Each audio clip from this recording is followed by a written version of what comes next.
pressure cooker draft, a Friday tradition here on PFT Live. Looks like there's no trivia questions. So because you're working on a Friday, because I know how difficult that is for you generally, I will give you the first pick. Thank you, friend. You are so nice. I really appreciate that. It's a good one. I mean, this is because you can hit pressure in a lot of different angles here. I think the obvious one I got to go with is the quarterback at Chicago, Mitchell Trubisky. Yes, I mean, everybody's going to be looking at him to see how he plays. What did he do to win the job from Nick Foles, who's a Super Bowl MVP, and they traded for? And I think we all expected, or at least I did. I think you expected it with me for him to be the starting quarterback. And then we know the Lions defense stunk last year.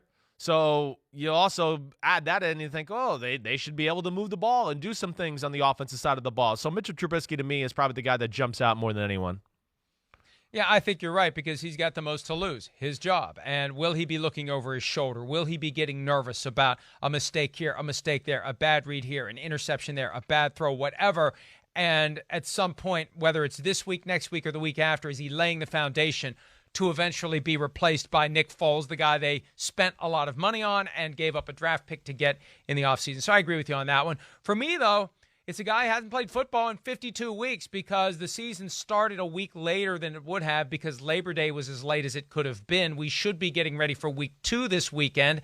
And last year when we went into week 2, it was Seahawks at Steelers, and it was Ben Roethlisberger's elbow going, and he was gone for the rest of the year. There is pressure on him. Not job pressure. He's not getting benched for Mason Rudolph or Josh Dobbs, but to the extent that Ben is coming back with a very high bar, and he has said he intends to win Lombardis with an S.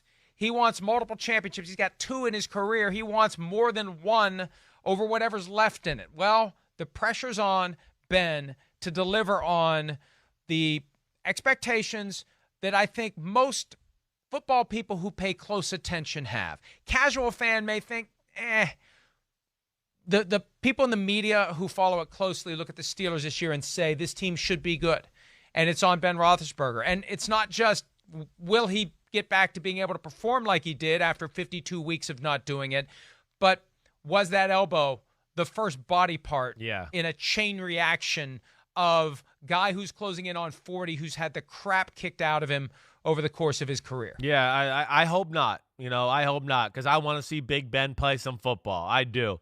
I love watching him play. I love the way he hangs in there and throws the ball down the field and is so aggressive.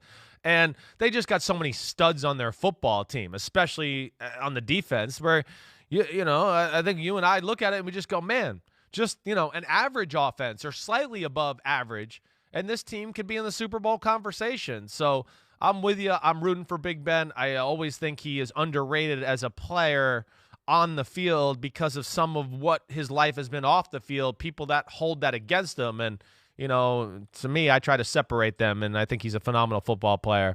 All right. Ooh, well, I guess. Oh, baby. Yeah. How could I not pick Tom Brady? I mean, yes, he's under pressure.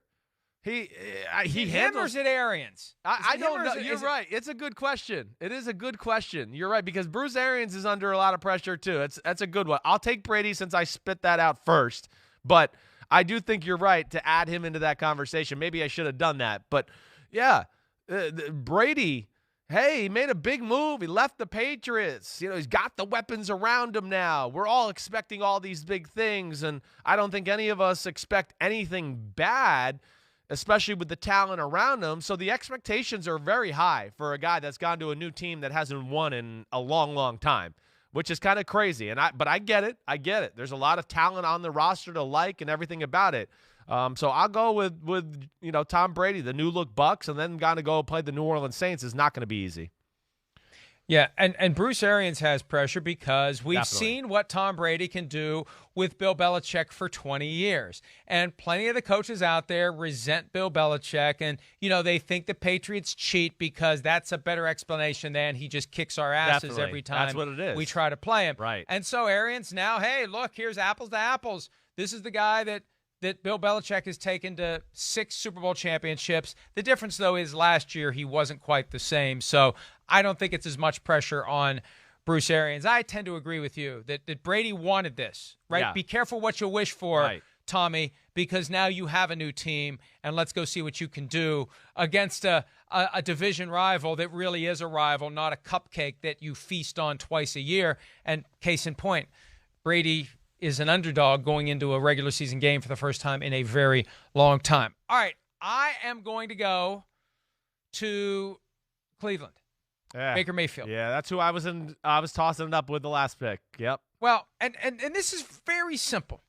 Other than Tony Dungy somehow landing with a job that already had Peyton Manning there, it's not very often that a coaching job becomes open with a great quarterback. Now, Mike McCarthy had it this year with Dak Prescott, but usually there's an issue with the quarterback that causes the team to be bad enough for the coach to be fired.